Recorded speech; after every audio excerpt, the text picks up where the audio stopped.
কোনো ব্যক্তি অথবা গোষ্ঠীর মনে বিনা ভোটে ক্ষমতা দীর্ঘায়িত করার সুপ্ত বাসনা পুনের আকাঙ্ক্ষা যেন রাষ্ট্র সরকারকে ফ্যাসিবাদে প্রতিপ্রুব্ধ করতে না পারে, অন্তর্বর্তীকালীন সরকারের প্রতি অনির্দিষ্টকালের জন্য সমর্থন অব্যাহত রাখা যৌক্তিক নয়। অন্তর্বর্তীকালীন সরকারের প্রতি আহ্বান, আপনারা একটু সতর্ক থাকবেন। অন্তর্বর্তীকালীন সরকারের একটি অংশ সংস্কার এবং নির্বাচনকে মুখোমুখি দাঁড় করিয়ে ফ্যাসিবাদ বিরোধী রাজনৈতিক দলগুলোর মধ্যে সুপরিকল্পিতভাবে বিরোধ উস্কে দিতে চায়।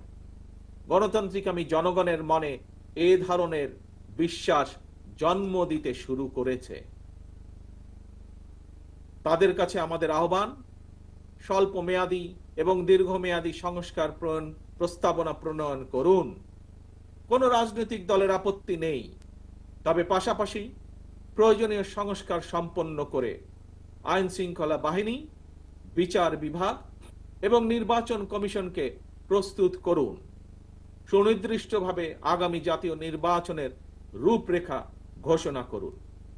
অন্তর্বর্তীকালীন সরকারের কর্মপরিকল্পনায় পথনকশা গণতান্ত্রিক আমি জনগণের সামনে সুস্পষ্ট থাকলে জনমনে সন্দেহ সংশয় কেটে যাবে।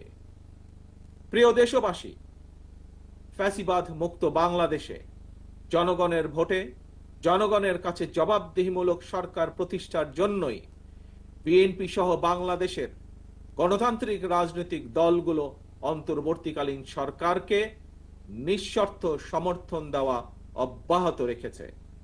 তবে গণতান্ত্রিক আমি জনগণ মনে করে অন্তর্বর্তীকালীন সরকারের প্রতি অনির্দিষ্টকালের জন্য সমর্থন অব্যাহত রাখা যৌক্তিক নয়। বান্ডেল থাকলে প্রতি সেনমানিতে টাকা বাঁচবে। বিকাশ সেনমানি বান্ডেল কিনে জিতুন প্রতি লেনদেনে। পলাতক স্বৈরাচার দেশে আর যেন মাথাচাড়া দিয়ে ওঠার সুযোগ না পায়, এজন্যই জনগণের কাছে জবাবদিহিমূলক সরকার প্রতিষ্ঠা অত্যন্ত জরুরি।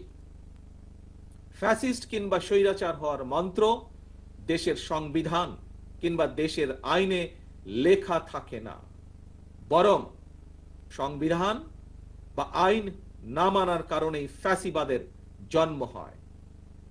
একজন ব্যক্তি বা গোষ্ঠী যখন থেকে নিজেকে কিংবা নিজেদেরকে একমাত্র অনিবার্য অপরিহার্য মনে করে জনগণের উপর একক সিদ্ধান্ত চাপিয়ে দিতে শুরু করে, তখন থেকেই ফ্যাসিবাদের যাত্রা শুরু হয়। এবং এ কারণেই বলতে চাই, কোন ব্যক্তি অথবা গোষ্ঠীর মনে বিনা ভোটে ক্ষমতা দীর্ঘায়িত করার সুপ্ত বাসনা পুনের আকাঙ্ক্ষা যেন রাষ্ট্র সরকারকে ফ্যাসিবাদে প্রতিপ্রুব্ধ করতে না পারে, সেজন্যই জনগণের প্রত্যক্ষ ভোটে নির্বাচিত জনপ্রতিনিধি, নির্বাচিত জাতীয় সংসদ এবং জবাবদিহিমূলক সরকার প্রতিষ্ঠা করা দরকার।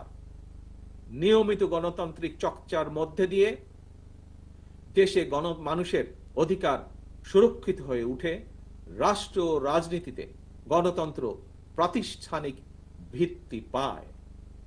প্রিয় ভাই বোনেরা, জনগণের সরাসরি ভোটের মাধ্যমেই দেশের সরকার গঠিত হয়, সরকারের পরিবর্তন ঘটে, এটি বিশ্বের গণতান্ত্রিক রীতি।